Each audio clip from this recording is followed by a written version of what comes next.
Hope you're doing well. Hope you're doing well. Where do I sats? Says a bon matin, Nolan. Bon matin. Where do I sats? Hope you're doing good. B for victory. Bon matin, Bitcoiners. We got a lot of French going on this morning. We love it. Good morning, all. Fine day to stack. Is it? We're running up this morning. I've noticed some price exchange rate increases. So not as good as the other day, but we're fine, right? We don't need to worry about that too much. It's all good. Good morning, Robert. Robert, hope you're doing well. Good morning, Bud. Hope life's good. Good morning, all. Anyone going, oh, P-Man, talking about, yes, thanks for reminding me. I did tell people I was going to come, but I might be headed to Vermont today. I got some stuff to do. And we got the Saint Jean Baptiste. It is the Fête Nationale on Saturday, which is a Quebec holiday. Well, I think Saint Jean Baptiste is a holiday everywhere, but it is generally regarded as a national holiday in Quebec. And I'll be going to some fireworks and celebrations, which I normally go to. It's really cool in the townships, which is a part of Quebec that I'm from. A little more bilingual, let's say, than most places in Quebec. What's really cool is the town I'm from is predominantly English, and the town next to us is a little more French. So what happens is the local governments get money for fireworks and festivities, and we get a little bit for Saint Jean Baptiste from the Quebec government. We get a little bit from the federal government to subsidize the cost of fireworks in Canada Day, which is exactly 1 week later. So really cool. My town and the next town actually just pool the budgets. So my town gives the town next to us the Saint Jean Baptiste money, and the town next to us gives my town, where I grew up anyway, I don't live there anymore, the Canada Day money. So there's, instead of two parties, each town has one party, and lots of people come, and it's a lot of fun, right? So between 1 week and the other, you get some really good, fun times. Very different than the Saint Jean festivities in Quebec City, which I have attended. And they are heavily psilocybin induced, if I recall. So there you go.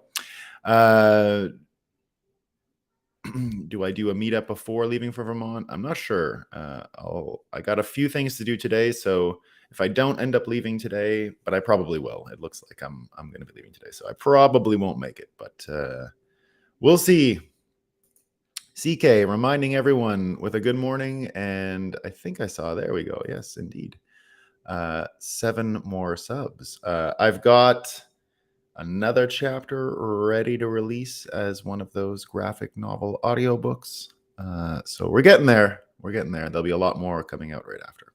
All right, team. Let me just remind you all that the sun is really, really up. Bitcoin really, really running. All that's left for us to do is have a coffee and talk about what's new. And boy, is there a lot.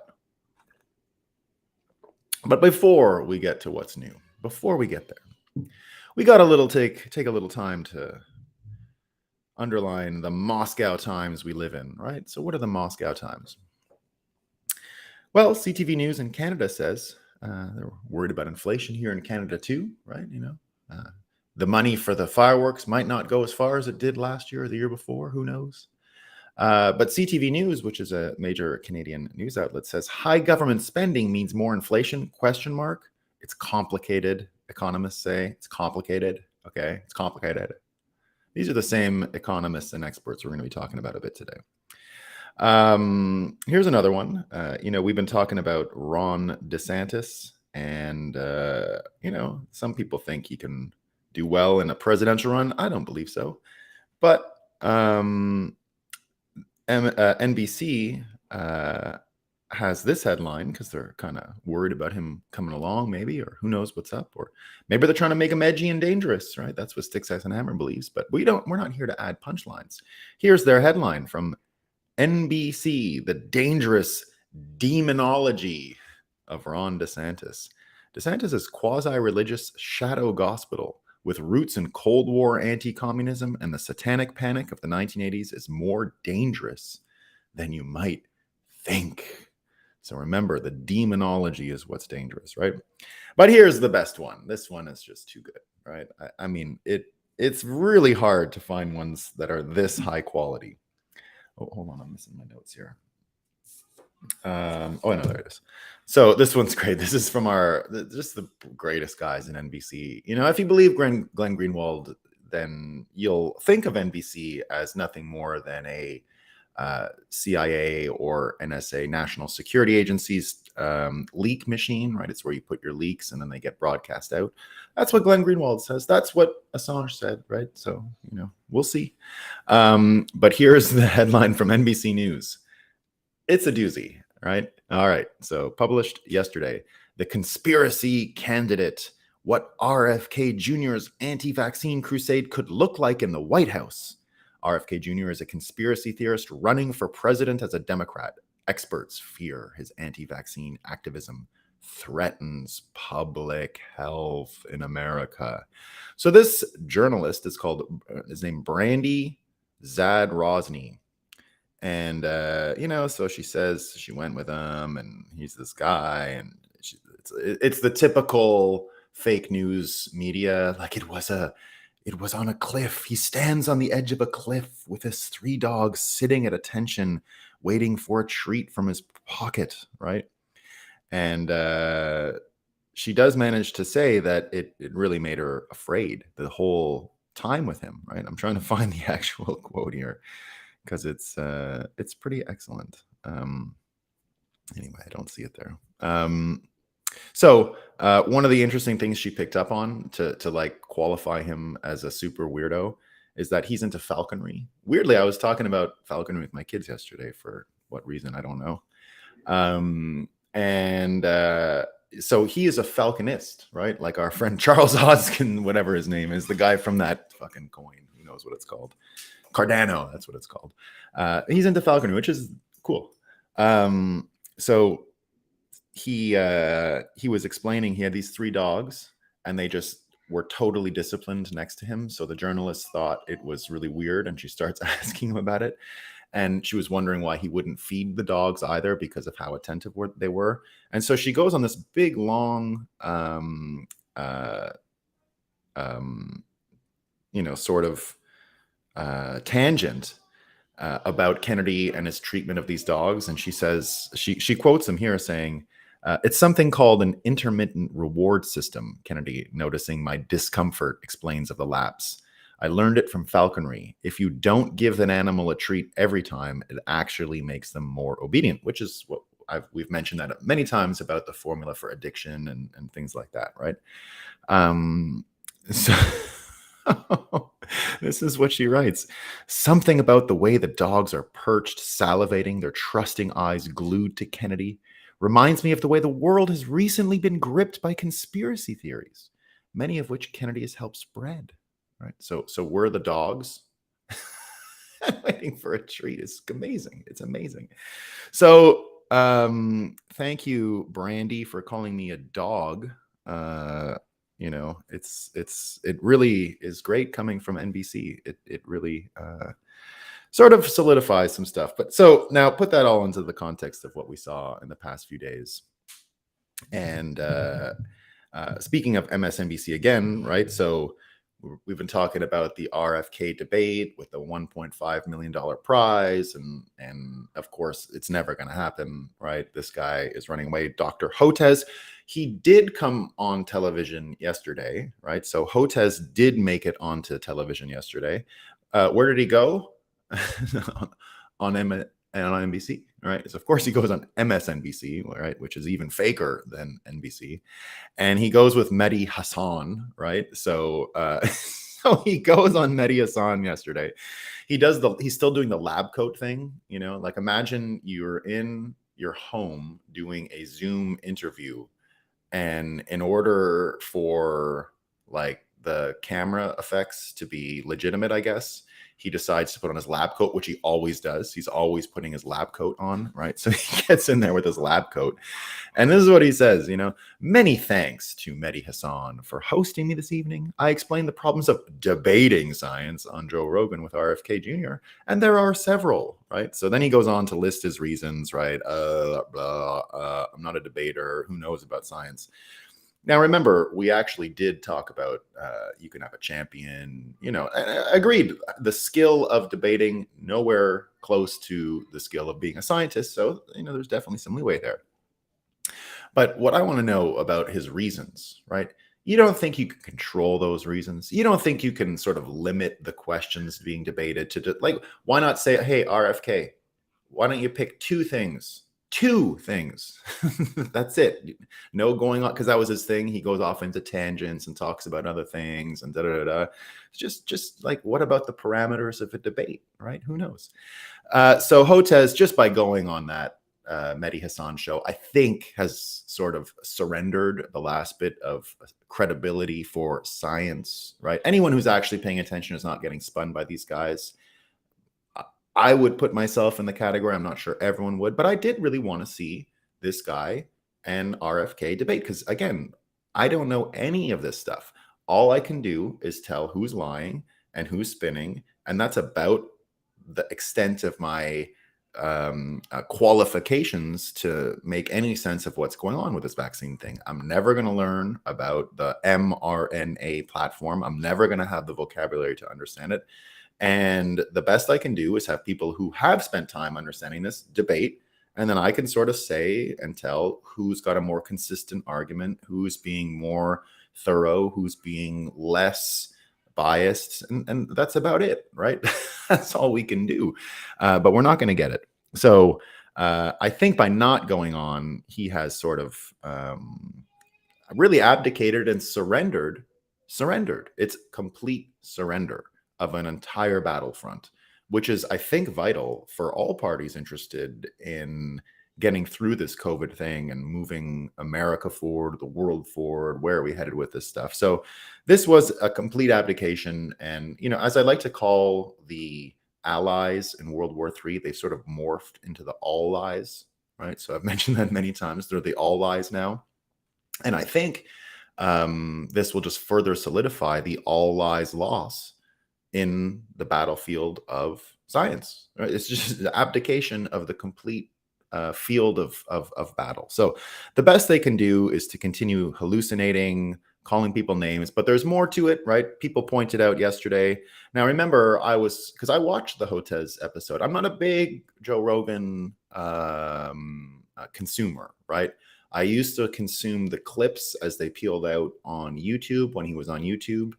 I liked those a lot when they were like 10 minutes. I don't really do the 3-hour thing with someone. There's a few of them, like Alex Jones, because it's so entertaining, hard to deny. I watched some of the RFK one, though, not even all of it. But I did watch years ago Hotez because I was very interested in someone offering a point of view about the vaccines that wasn't fear-mongering on either side. Right. And I'm sick of hearing vaccine illness, and I'll even say that died suddenly, right? I don't know about the safety of the vaccines, but I will say died suddenly looked like a bit of a scam documentary. And I've said here many times, all documentaries, all the medium of documentaries are scams because they're not for debate. They're to persuade you, right? They're essays. They're long essays based on persuasion. And you can use the Michael Jackson documentaries that are on Amazon as one of the best examples, right? You can watch one of those documentaries, the one that says he was a pederast and all that stuff, 100% convinced, right? And then you watch one defending him, and by the end of it, you're 100% convinced that he was innocent, right? So now I don't know anything about Michael Jackson. We don't even need to litigate it. All I'm trying to say is documentaries are not designed to make you smarter. They're designed to push a point. And that's what's already been good about the medium of your general podcaster, right? Where at least you go a little deeper, you can have a little bit of pushback. But I saw, there's another show out there called The Breakdown, right? Nathaniel Whitmore. It was on CoinDesk for a while. I helped hire the guy years ago, or at least found a place for him. He was helping me with the event years ago. So his show, is exactly like Joe Rogan's show, which is a non-expert interviewing an expert. And he said yesterday on his Twitter, this debate culture is fucking stupid, bro. It's fucking dumb, man. All right. You know what's really dumb? One idiot interviewing one expert, Joe Rogan included. Right? Now, I like Joe Rogan, but he doesn't know what the fuck is going on. He had Hotez on and got rolled. Right now, that's who knows if he got rolled, but he spoke with Hotez and believed him. But the one thing he did do in the Hotez interview that I think is interesting, and people have been bringing it up, because this is the one thing I remember. Remember, I was sort of talking about his weird smile. I couldn't remember where I got it from. Legendary Energy shared it yesterday, and it was the part of the interview. It's what I remembered best, where Joe Rogan actually tells him, well, you don't look very healthy. Like, why am I listening to you? You're fat. We don't fat shame here, right? But if we're talking about health, let's be honest, fat ain't healthy. And Joe Rogan, who is like the picture of health, now people can say he's roided out and this and that. I don't know what he does, right? I don't know what he's on or anything like that. But it doesn't sound like he's an unhealthy person, right? I hear him talk about health all the time. Seems healthy to me. Again, look at RFK. I mean, you don't really get a sense of it when you see him on pictures or on the internet, or when he's sitting, he sits like this a lot in his podcast. If you see him in real life, he's a fucking stud, man. Like, he's fucking jacked, right? And I only really saw it when you're in person with him, right? And you can just tell that he's in excellent shape. So this Hotez one, it was hilarious. It's where Joe Rogan, says, you look incredibly unhealthy. And he's there like, yeah, I should do better. There's even, Susie B. She's a dentist and a big stat stacker. She even has a picture of him where he was doing this really terrible smile, and she zooms in and you can see that he hasn't cleaned his teeth in like 10 years. He's just he's got extra teeth that are plaque. Like, between his teeth, he's got white plaque buildup. It's just like, okay, and you're the guy telling me about the health. You want to be my latex salesman. And like, you want to be my latex salesman. Vandelay Industries healthcare, right? This guy is not healthy telling you how to be. No, I get it. Vaccines, science, not the same as actual health. But really, in the end, right, it's the same as what we were mentioning with the inflation in Canada. Experts say more money isn't more inflation. It's the same thing. Health is not as complicated as the experts are telling you it is. It's just not. Right? It's not that complicated. Now, if you look at a healthy person, I'm more likely to listen to them for health advice. It's the same with finance, right? Do I take financial advice from a poor fiat slave? No, I don't. I don't even listen to these people, and I never will, right? Why should I? Why should I?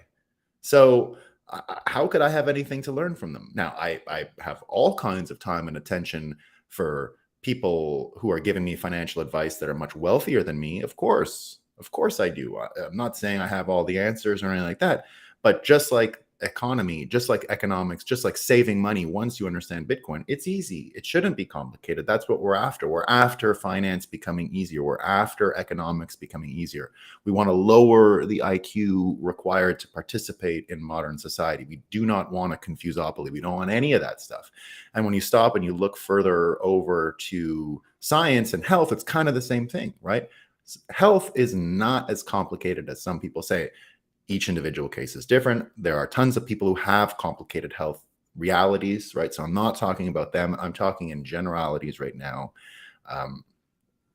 Economics and health, not nearly as complicated as some people say. So now that we're starting to realize that, right? So this expert on health being unhealthy, and we're starting to see these contrasts, it becomes more and more evident that science is not going to be a battlefront where actual things that are logical are going to help progress the the debate forward and bring us to some unanimity. We're seeing a ton of hallucinations. We're seeing a ton of people say, we're seeing a ton of people say that basically getting caught further in their fake prison and their echo chamber. Now, you can even tell, because everything we learned from RFK the other day is all stuff we've kind of heard before, right? None of it was new, right? None of it was new. Everything he said in that interview was said before, stuff we've heard. And that's what makes it so appalling that there was no debate, because the only thing we haven't heard is these two sides at the same time. And isn't it amazing? Take Joe Rogan, for example. Isn't it amazing that he is like an actual fight commentator? Like that's what he does as a side job. Like, it's just a funny story, right? As a side job, he's a fight commentator. And he was willing, a professional fight commentator, was willing to organize this debate. And I think it could have been good, right?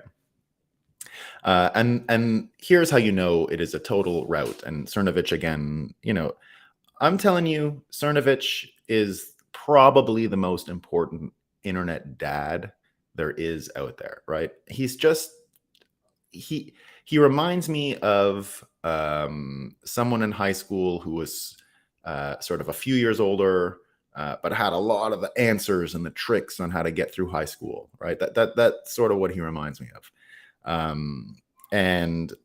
So here's what he said about what's going on with yesterday, this guy going on Mehdi Hassan and Hotez not debating. So, and I think this is sort of the kill shot, right? Sickly looking public health experts are delighted to share talking points in a forum where their assertions will not be contested. They are now asking people to pretend they are shy guys who don't want attention. To no one's surprise, the NPCs with Ukraine in bio go along with it, right? And that's sort of the end of it, right? That is it. These guys are now trying to say they're shy guys. They're not capable of doing this. Oh, it's science. I don't actually want to go on television. But we've seen that that's what's going on, and they do want to go on TV, but they're not able to go and debate this stuff. So, again, I understand good reasons to avoid debates, but it is disingenuous to say you couldn't create parameters. You had a professional fight organizer. That's what he is. Joe Rogan is that. Are you telling me they couldn't put parameters that he could insist on? Of course he could, right? This is not a shy guy who can't handle this stuff. Joe Rogan is not the shy guy. The other ones who say they're shy guy, I don't know. So I think that's it. I think they have actually abdicated this territory. There will be no debate. There will be nothing like that. And to me, the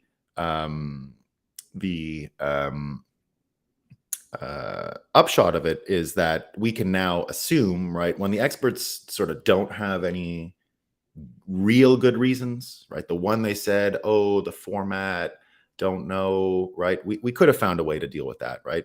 You could have made specific claims and only those specific claims are debated, and that's it. We agree on the 2 or 3 specific claims, and that could have taken away their worry about, RFK is not a credible counterparty. He changes his mind about things. I don't want to go down a huge rabbit hole. You could have saved all that stuff. So when there are no good reasons for real, right? And if their good reasons are very easily debunked, the working assumption is that they just don't have the capability of arguing their point of view. So it doesn't mean it's true. It just means you can now assume they don't have reasons. You can assume it, right? It's the same as passing some public policy. Remember, I talked about it with SBF for a long time, right? When I saw what happened with the CFTC, the Commodities and Futures Trading Commission, banning election prediction markets in the United States before the midterms last year in 2022 September, and they gave no reason, right?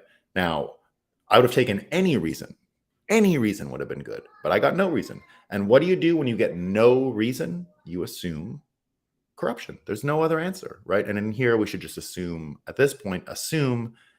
they can't back this stuff up. That's the only logical conclusion you can make out of these circumstances. Now, I wish it wasn't so. I wish we could see these things debated, but it's not going to happen. Unfortunately, Elon Musk jumps in as well and says any scientist who refused to be questioned is anything but a scientist.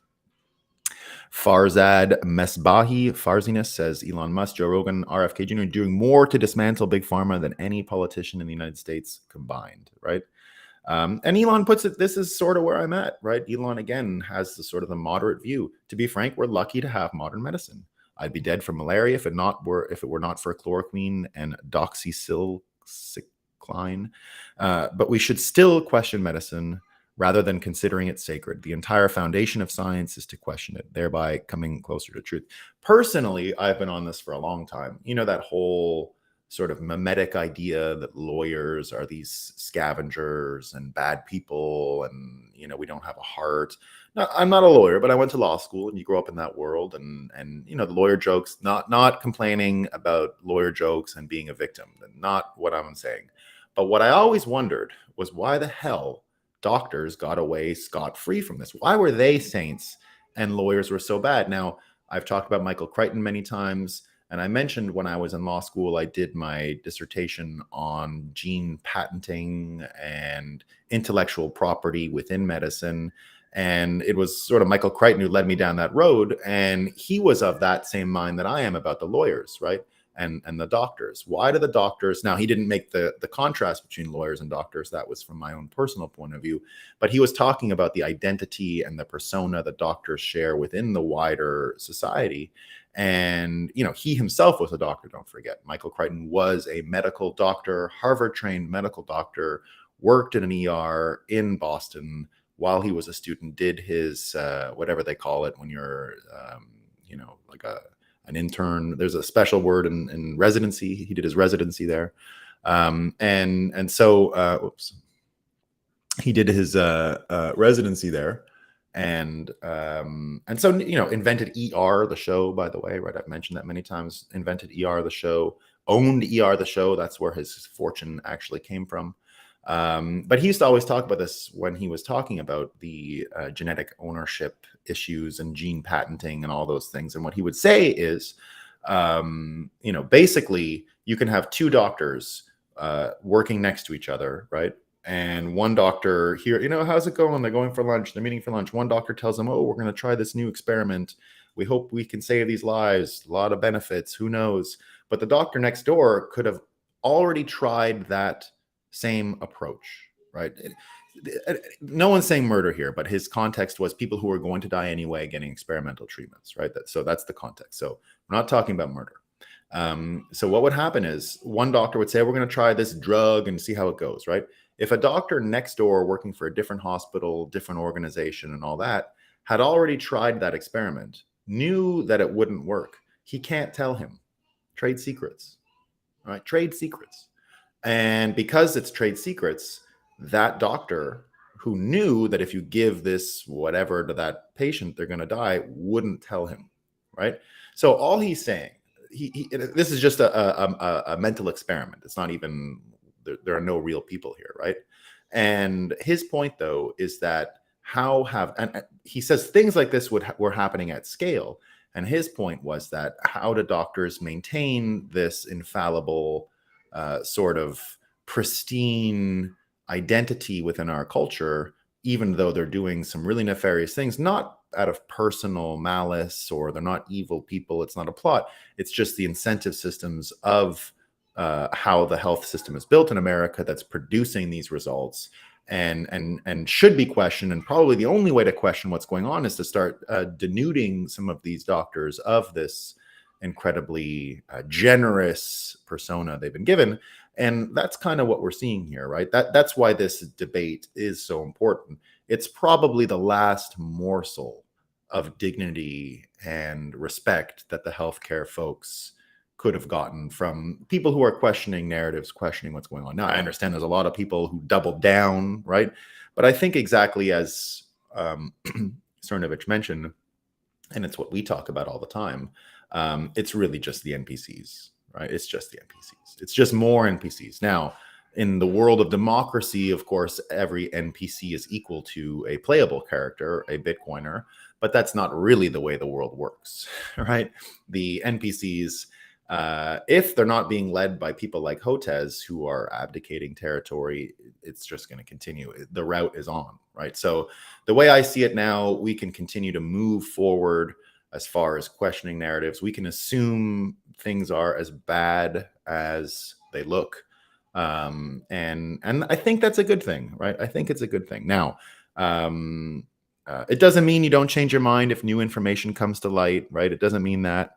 But it just means this, right? So here's what he ends up saying. Here's Hotez manipulating you, right? Just so you get a sense of the shy guy thing and the NPC baiting that's going on here, right?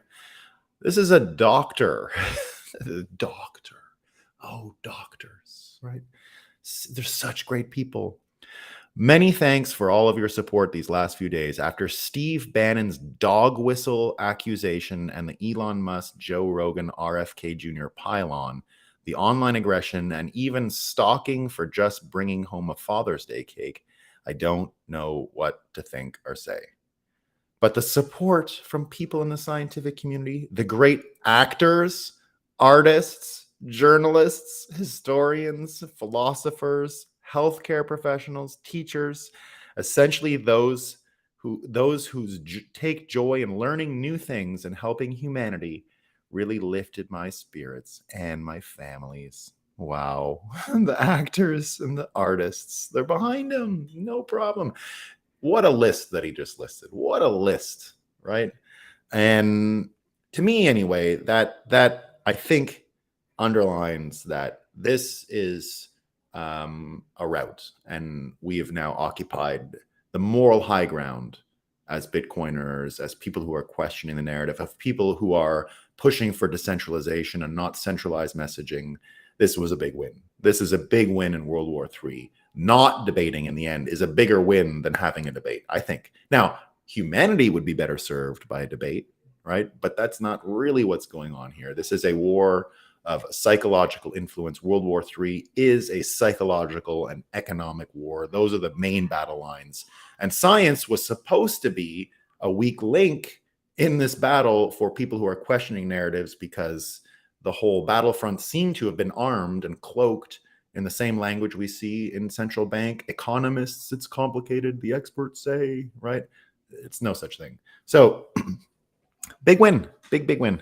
Now this sort of has helped RFK tremendously, right? This is a ton of attention. This is RFK sucking all the energy out of the room. This is RFK doing Trump-like stuff, but without the indignity of the way Trump does it, which we love, right? We love the humor of Trump. He's hilarious. But this would have been way messier if it would have been Trump. You would have had no way to peel new people into your movement and remain on the moral high ground. You know, I mentioned just like what RFK was mentioning about falconry, right? In that it's the inconsistencies that create the addiction that train the dogs, right? The intermittent reward system. Weirdly, that's always how Trump has been, right? Trump, and that's why it's sort of a love relationship that a lot of people have with him, right?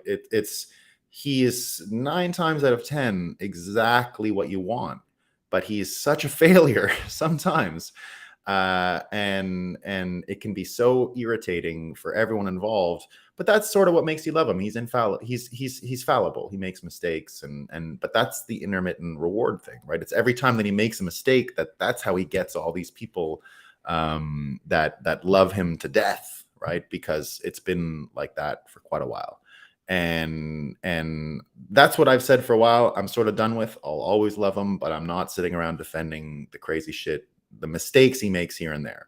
And what we get with RFK is none of that. It's none of that, right? We get the same attention grabbing, the same energy filtering towards him, powering him up, getting him. What did he do right away yesterday? He went to San Francisco and blasted the situation over there, right? With the homelessness and the drug addiction. He underlined and contrasted San Francisco with West Virginia, underlining that the West Virginians have the same drug problem. They do not have the same homelessness problem. This issue really is about getting people off the streets. He was reading right off of the Michael Schellenberger San Francisco playbook. So good news, right? Very good news. So he also spent time yesterday. So now that he has all this energy, right? Now that everyone's paying attention to him, even the fake news paying attention to RFK, calling him a conspiracy theorist, right? We mentioned the first article from NBC saying conspiracy theorist. I wish I had the one line where she's like, it gives me chills after what he said, right? I wish I had that line somewhere. I think it might have been in her tweet. Oh yeah, that's where it is. I got it. Here it is. I just found it. It is in the tweet, right? This is it. This is that article I mentioned about the conspiracy candidate with the dog and the falconry and she's freaked out by the dogs, and the whole thing was about the foggy day, we were hiking, and the big bullshit narrative, right? So this is what she says. I've been reporting on Robert Kennedy Jr. and his anti-vaccine activism for over a decade. In May, I went on a hike with RFK Jr. to hear what plans the conspiracy theorist and long shot presidential candidate had for the White House. It was unsettling. It's unsettling, right? So, what I said at the very start of RFK's candidacy, the thing that I said he had going for him that no one else on the planet has, and the thing that weirdly was going to be synchronistic about everything that Bitcoiners want to see, because we want to go right back to Bank Secrecy Act. We want to go right back to the confluence of the Federal Reserve, the national security agencies, and media propaganda colluding together to put a deputization of the banking system and the financial system and the messaging system to make sure that there was narrative consistency for Vietnam, that they knew where the protest money was coming from, they understood where dissent was coming from, and certainly no one was to talk about what happened to JFK just the year before.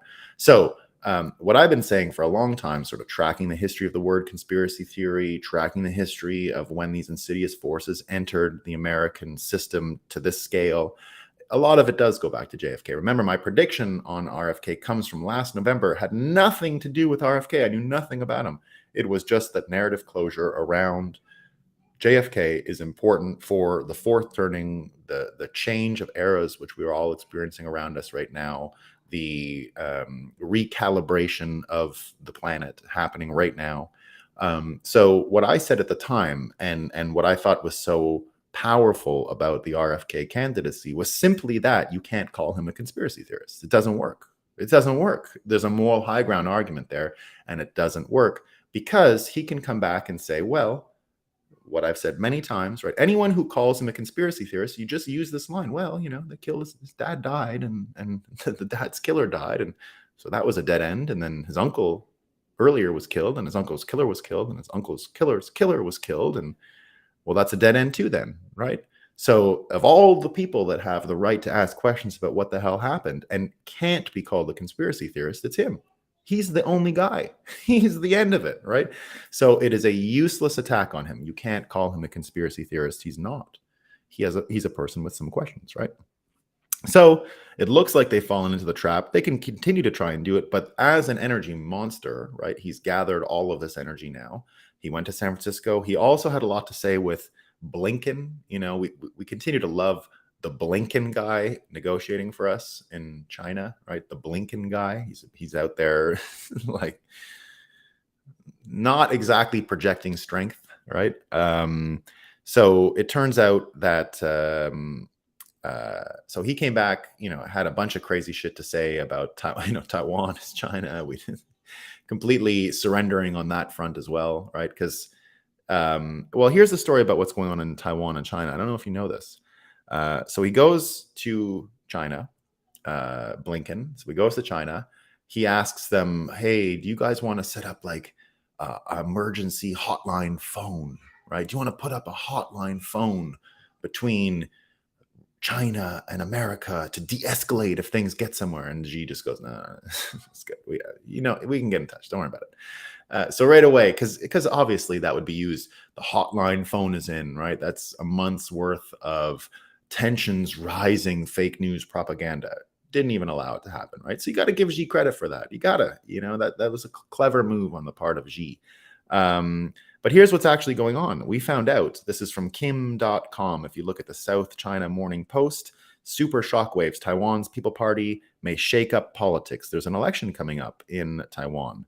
And the election is all about a pro-China party rising and ascendant within Taiwan because they don't want the Ukraine situation to replay itself with America getting involved. So Kim.com says the Taiwanese are moving away from the ruling DPP, the Democratic People's Party. They don't want war with China. They see what happened to Ukraine. U.S. provocations against China will cost the pro-independence parties the next election. They asked the US government to relax or China will win Taiwan without a fight. And that's what people are saying. They might just democratically choose Taiwan, which is what we've been saying forever, right?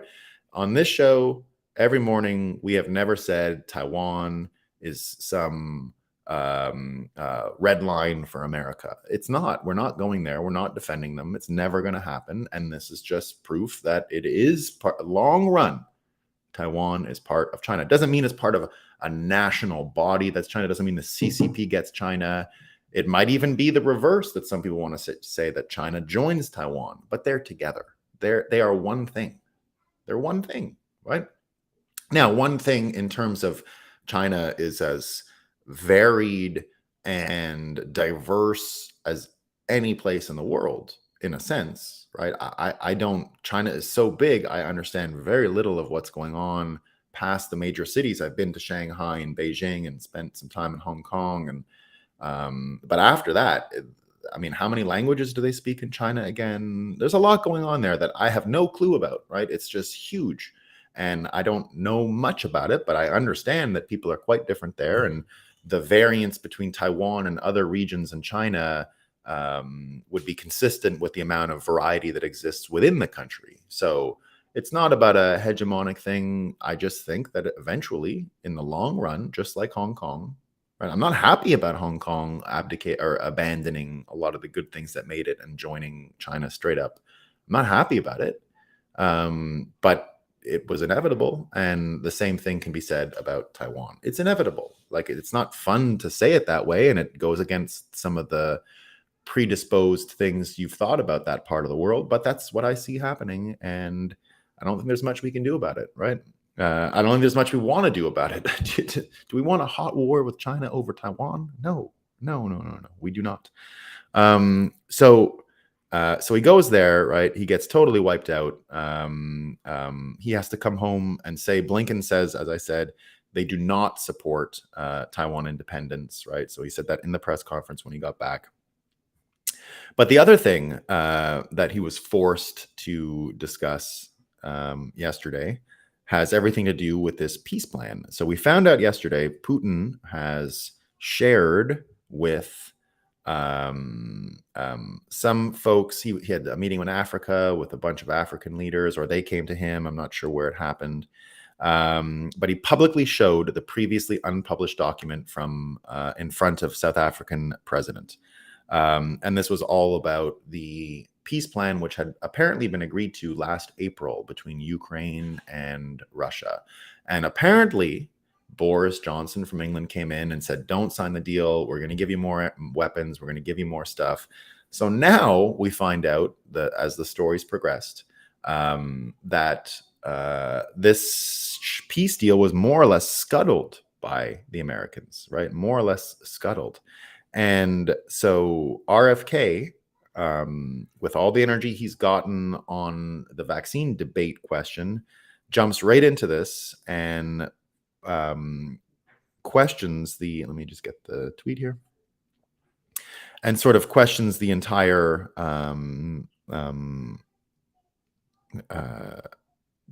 appetite, let's say, for peace, right? So that's what he's saying. He's saying that how can it be that we came so close and we've been left with this? So this is what he says. Last Friday, Secretary of State Anthony Blinken confirmed once again that the Biden administration has no intention of ending the Ukraine conflict peacefully. He dismissed the idea of a ceasefire and called for further transfers of high-tech weaponry and aircraft. So this was the other day.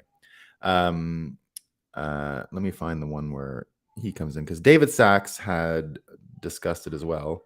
David Sachs had a long note on the failing counteroffensive and the peace that could have been, right? So he underlined this whole story about the deal that Putin was mentioning. And again, makes the point that this is an Afghanistan redux. That's sort of his conclusion, right?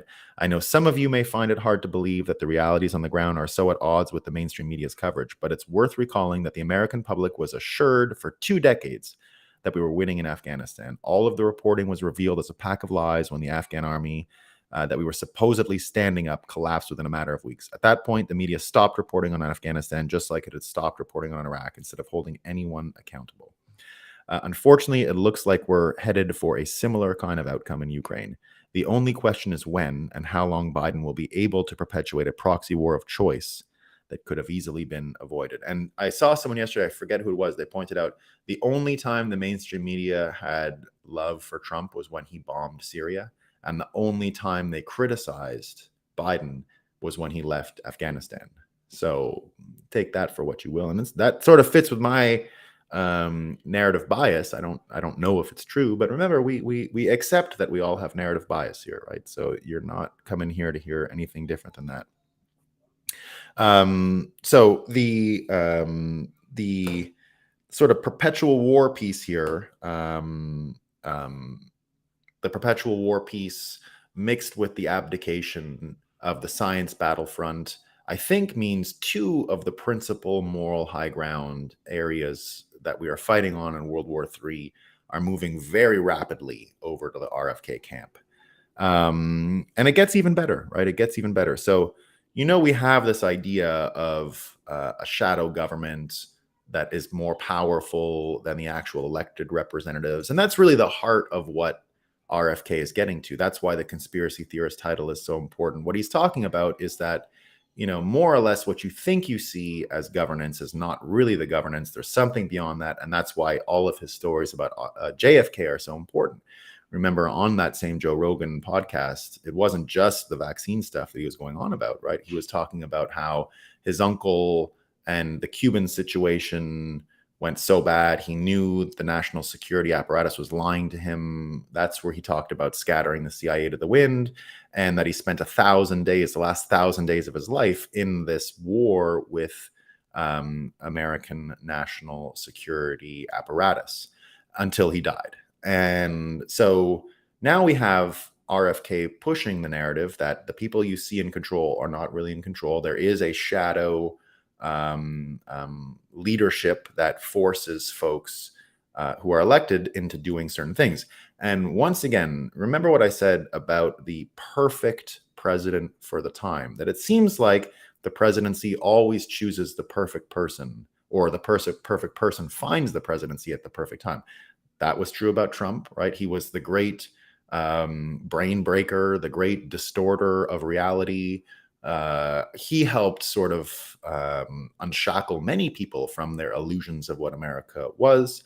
And that's why, personally, I've always been a one-term Trump president supporter, right?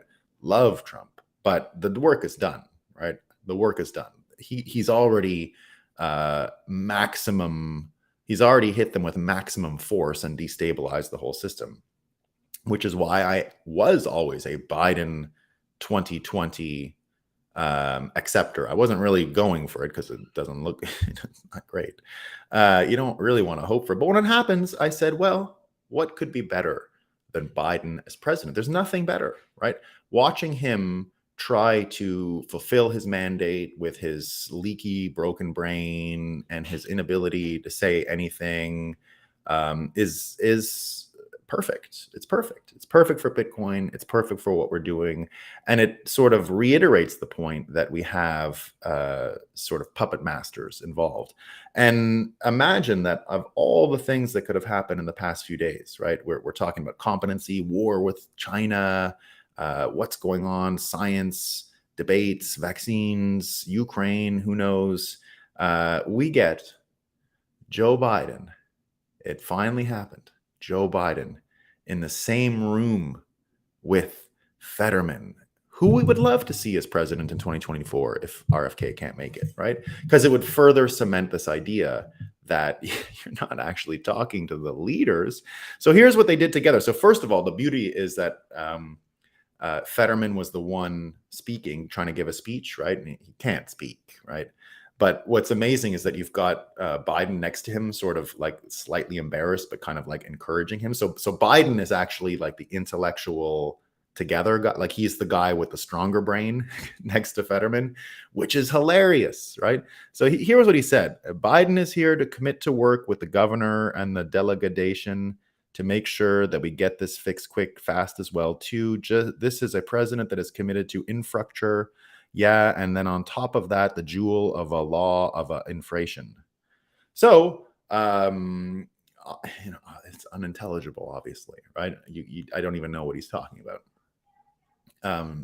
But the beauty of it is that it exposes the puppet master narrative at the same time that that's actually what we're talking about. The real argument around what RFK is saying is that what you think are the governance systems are not real, whether it's in medicine, because we want science, we want medicine. No one's saying end of vaccines. No one's saying that. Nobody's saying that, right? But will I get another vaccine until I can get some proof? No, never. Not happening, right? Or if I can even get a debate, right? I'm not listening to anyone who's spinning and selling propaganda. That's all it comes down to. There's no trust at all in the system, and therefore I will not comply, right? And what are people going to do to make that better, right? Who knows? We don't know, right? So the good news is when you get all these people fighting the way they are, when you get all of this confusion, we can see entire swaths of territory being abdicated and major battlefronts in World War III being lost by the Allies. And having these folks there is important because, just like I said, he's got all of this attention now and energy, RFK, right? All of this energy and attention. And he's putting it towards the homelessness issue and the drug addiction in America. He's putting it towards what's going on in Ukraine. What they were there to do yesterday, Biden and Fetterman, was to build a overpass section of a highway. That's it. An overpass of a section collapsed, and it's a big thing to get. Now it's the busiest highway on the east coast of America. It's a big deal. They got to fix it, but low-hanging fruit, right? Of all the things in the world, this little section of a highway requires two broken-brain people to have a speech together. So did not work. So we know what's going on over there. Now, weirdly, all of this sort of happening on the same day, as well as, now here's where things are going to get really fun and interesting for Bitcoin. So simultaneous to the shadow government, these debates that RFK is in, we also see yesterday a new where did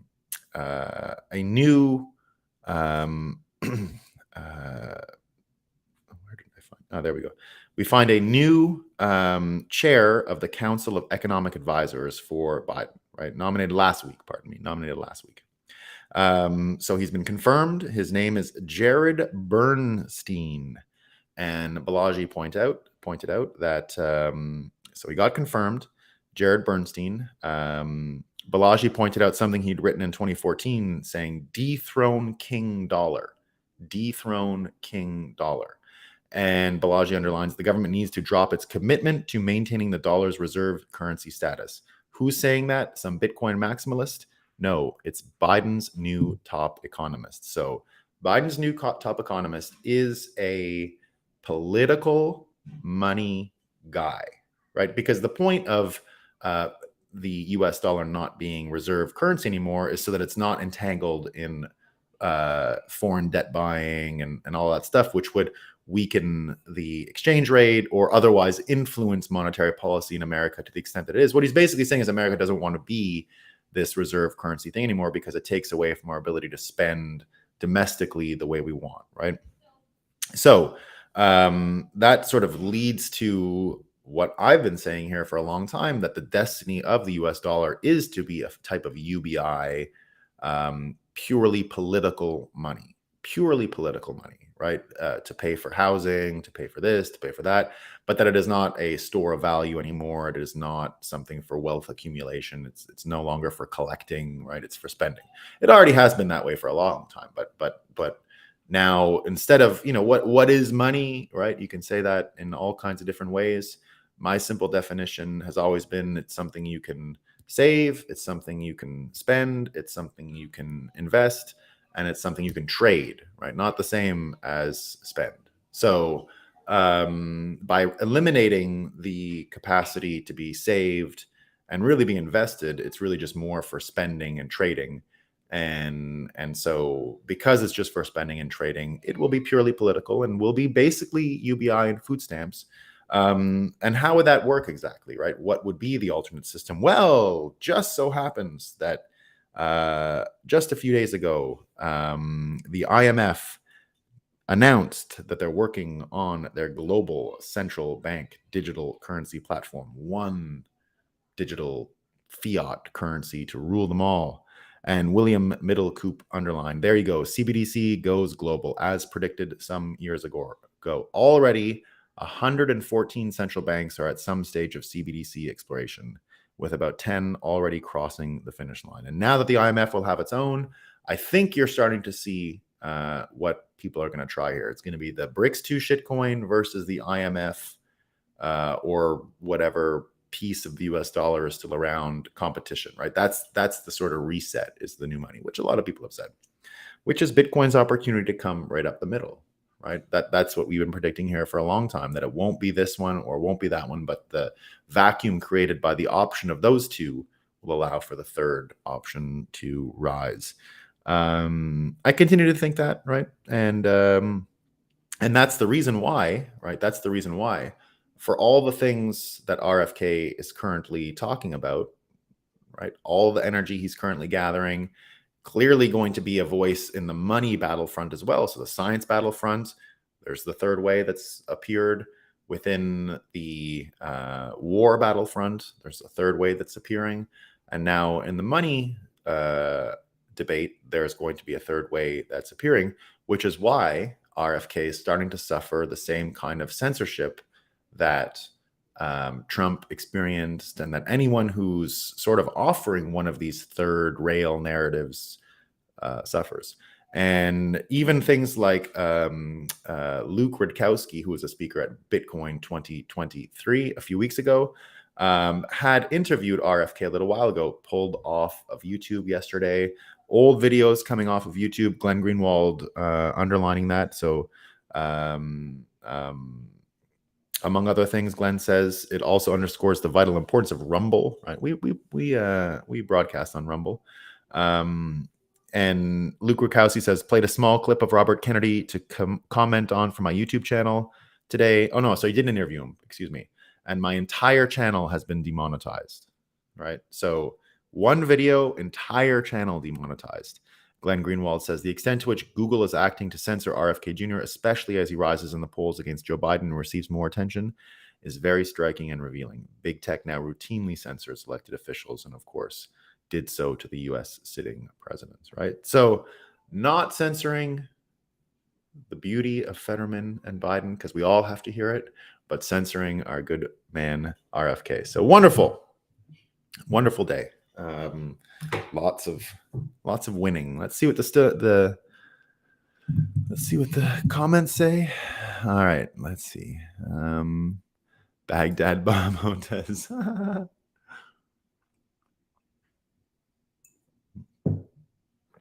Morning team. Yeah, the white lab coat. Love the white lab coat.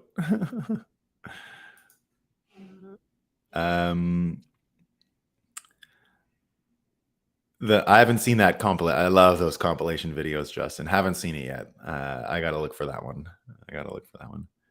No, he cannot defend his position. He had to run away. He had to go on. Look, you go on Mediasan's show and you're done. Like you can't be respected anymore. It's over. He's not capable. I don't really watch Lex Friedman too much. Bitcoin Graffiti, little too. Lex Friedman has knowledge from a lot of different point of view on a diverse range of subjects. Yeah, I'm not against him or anything. I'm not one of these people that's like, oh, Lex is, whatever. But I'm not a huge fan. If the U.S. are the all eyes, does that make Bitcoin the praxis? I don't know. Maybe. No biodistributions clinical trial only. Yeah. So look, Huatiran. I don't do too much time trying to actually understand the science. I don't believe I can, or at least that's not true. I could, but I don't want to spend that kind of time. That's like a year's worth of my time to figure this shit out, right?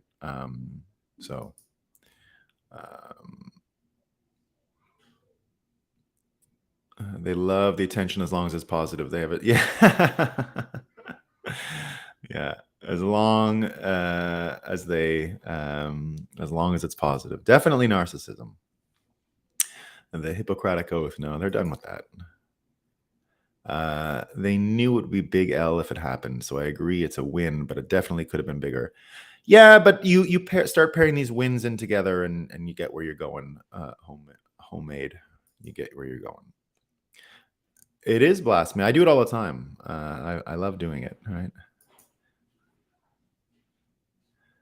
The original Planet of the Apes movies are good of how post 2020 science works.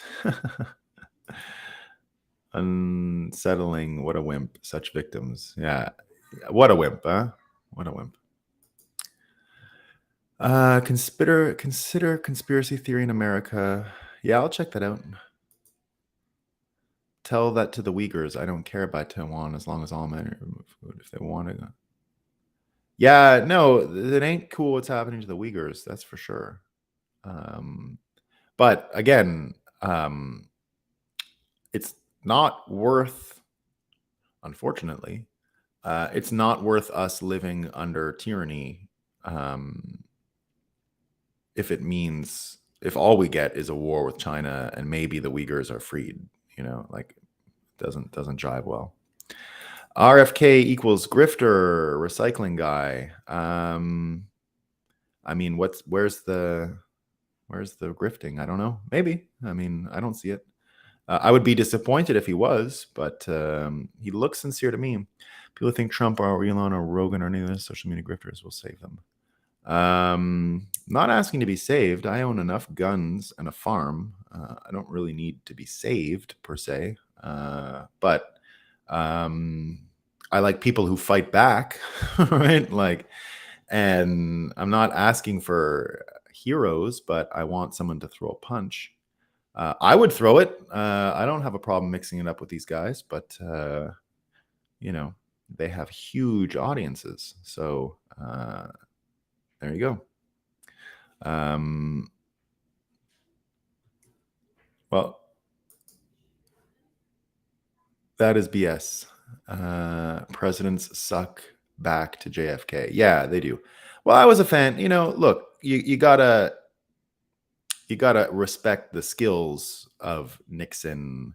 You gotta respect the skills of Clinton, right? The skillful. Now, there's a lot to criticize, but you can't deny the horsepower, right? Real. We love Fetterman. We do. Loud noises. It's embarrassing being an American. No, it's not.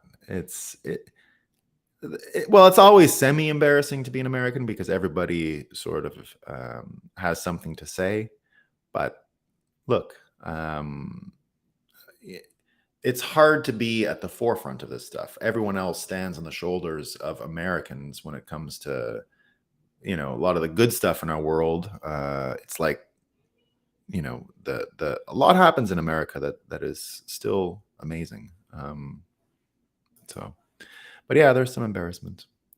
Would have been a great time with Fetterman to announce the railroad over the. They didn't announce that, didn't they?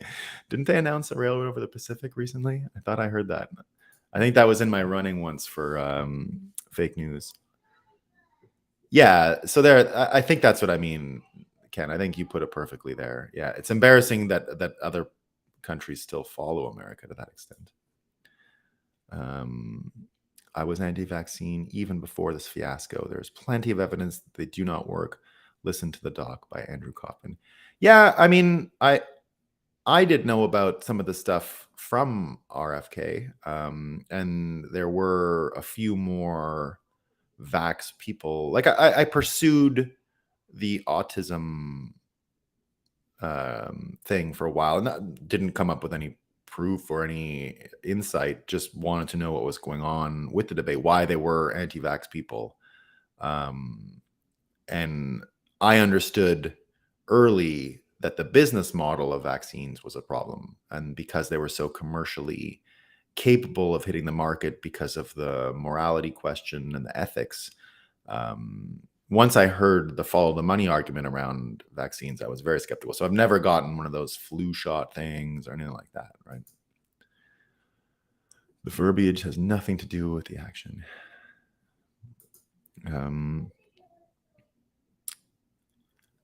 Listening to Jekyll on right now. Great listen for breakuppers who haven't read it yet. Free on YouTube. Oh, is it really free on YouTube? Yeah, it's an excellent book. It is excellent. Demented leading down. I would love to see like some kind of a Jeopardy between the two of them, you know. You should add an astrology section to your report where we predict Bitcoin price using obscure methods. Yeah, you know that Marin girl, she's amazing at that.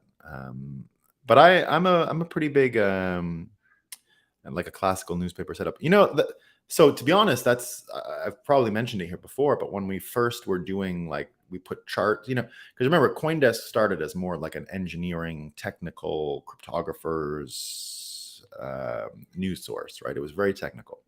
We added the Wall Street piece to it, right? So numbers, charts, all that, because of course, you know, cryptocurrencies are both the Wall Street and the engineering. And when we did that, we added a chart, you know, technical analysis person, and the old readers of CoinDesk were furious, right? Oh, the same way people get furious about ordinals or something, you know, they were losing it on us. Hate mail and what are you doing? You know, he's still there, Omkar. He's great, right? Omkar Godboil, just a great guy.